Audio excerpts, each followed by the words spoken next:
Hey teacher friends, this is Mrs. Nabali, back at it again. I sat down with Jass Smith, the creator of Go Ahead Teach, and we had a great conversation about millennials who happen to be educators. But you know me, I gotta give you a little something, so I asked her to specifically tell us how exactly can millennial educators support themselves as they're trying to go from survival to thriving. Here's what she had to say.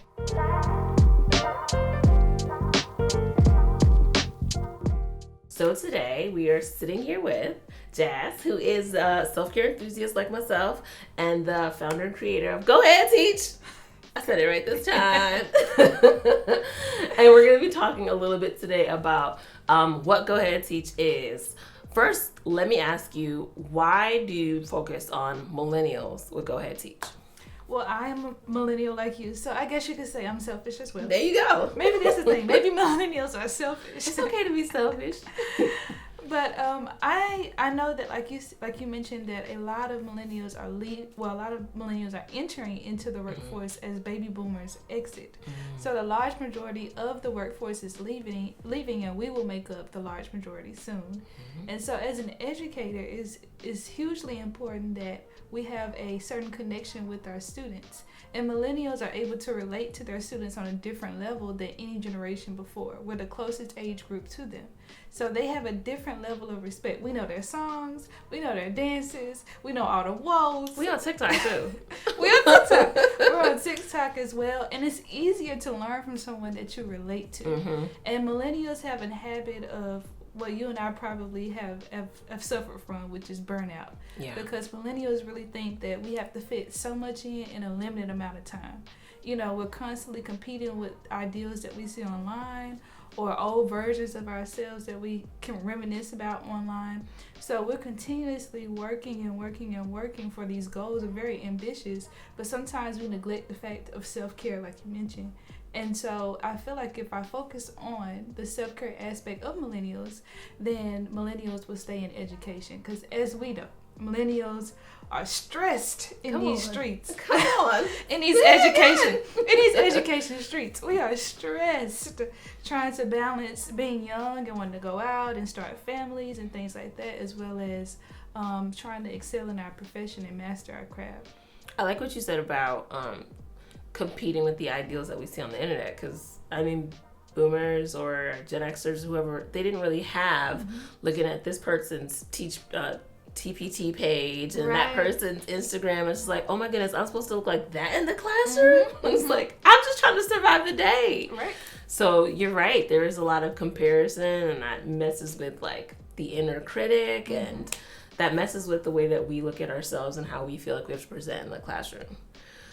So with all the stuff that millennials have to carry, specifically in this generational group, what are some things that a millennial like myself can do to support myself in the classroom or to support my life while I continue to teach? So a year ago, I read a book called The Miracle Morning. It was referred to me by my blogging coach. And I read the book, and the first thing that I saw is that you need to start getting up around 4 a.m., 5 a.m. I'm sorry. Said, who? Who, me? Not I.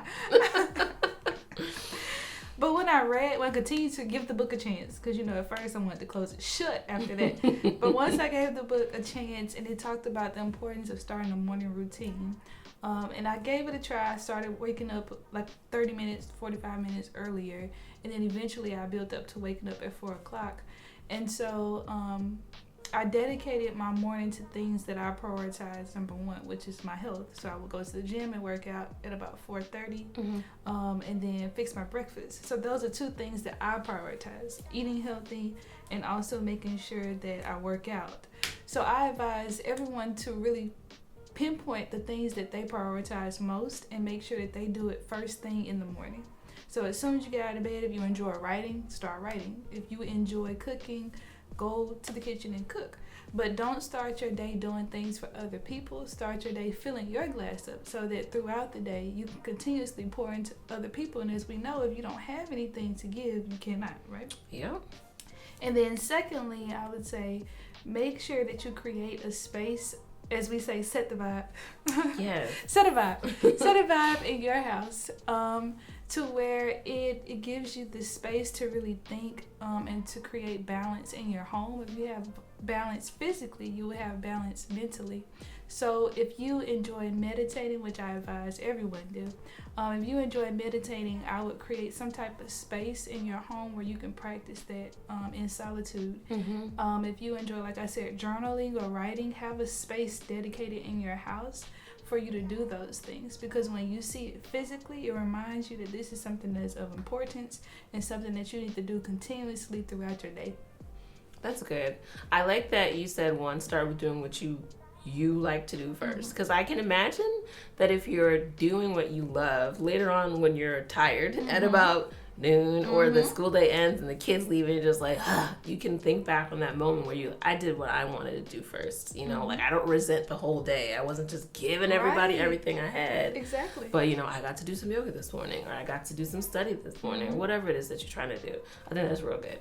And then I can definitely connect to wanting to have my space, whether it's like right on the couch as the sun is streaming in from the blinds, or if it's out on the porch. I think knowing that this is the space that I like, knowing that this is what I like to do, there's this element of having to know about yourself before you can give yourself what you need. Absolutely. Very good. Thank you so much, Jass. I think that all the millennial educators want to make sure you tap into what you need. You want to follow Jass on her pages. Can you tell us where we can contact or track with you? Yes, absolutely. You can follow me on Instagram at Go Ahead Teach. Go Ahead Teach. I have a YouTube, Go Ahead Teach, and also my website, which is goaheadteach.com. Keep it pretty consistent. Yes, all over, Brandon. You don't have to.